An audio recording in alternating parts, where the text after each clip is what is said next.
because honestly, my practice routine is all about technique and ear training.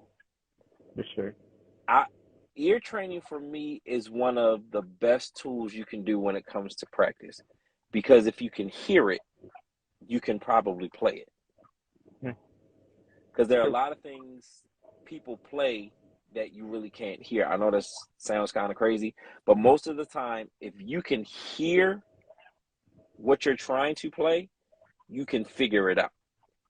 Yeah. So my practice regime is really just listening, being able to say, okay, I can hear a song and I can know the arrangement after listening to it one time. That's practice for me. I want to get to that point where it's like my mind is so sharp and I have a photographic memory of what I just heard. Because it's like, okay, here's the verse. This is the chord pattern to the verse. Here's the chorus. Here's the bridge. Here's the vamp.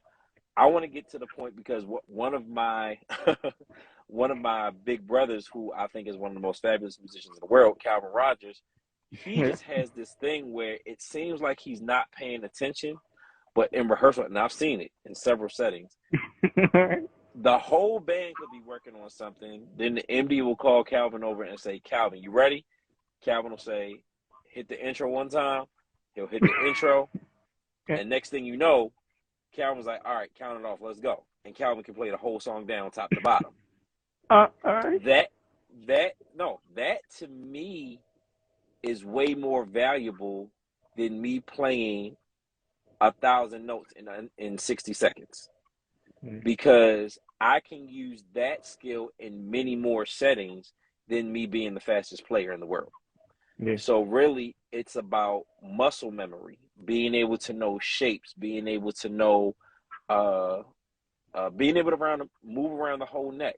And also, my other practice regime is also with tone, being Yeah. able to, listen to a fusion piece or a jazz fusion piece and mimic the tone of the bass, or going to a rock song or an old Motown song and being able to identify what tonal center that bass is, and being able to get a bass that's either identical to that or something close to it, and Yeah. practice being able to dial in tones. I Yes, believe sir. those tools are way more useful Yeah. than certain other tools that other people use. I can't speak for everybody else. I know what works for me.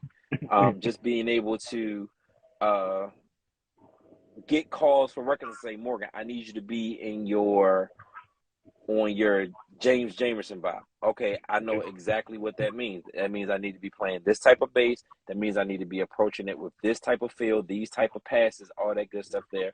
Okay, Morgan, I need you to be in your Jimmy Haslip Yellow Jackets bag. Okay, I know exactly what that means. Yep. I need this Yep. tonal sound. I need that. Morgan, I need you to be in your Ricky Minor MD mode as a bass player. Okay, cool. I know exactly what that means.